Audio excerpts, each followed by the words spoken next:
ಬೆಕ್ಕುಗಳು ಒಂದಿಷ್ಟು ಬೆಣ್ಣೆಯನ್ನು ಕದ್ದು ತಂದವು. ಎರಡೂ ಒಂದೆಡೆ ಕುಳಿತು ಸಮಭಾಗವಾಗಿ ಹಂಚಿಕೊಳ್ಳಲಾರಂಭಿಸಿದವು.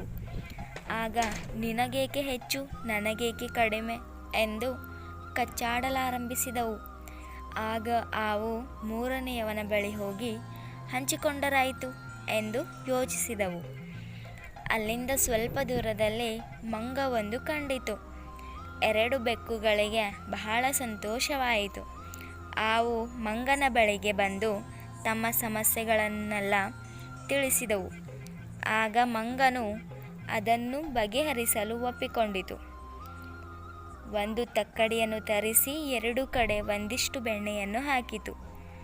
ಒಂದು ಕಡೆ ಹೆಚ್ಚಾಯಿತೆಂದು ಸ್ವಲ್ಪ ತನ್ನ ಬಾಯಿಗೆ ಹಾಕಿಕೊಂಡಿತು. ಇನ್ನೊಂದು ಕಡೆ ಹೆಚ್ಚಾಯಿತೆಂದು ಮತ್ತೆ ತನ್ನ ಬಾಯಿಗೆ ಹಾಕಿಕೊಂಡಿತು.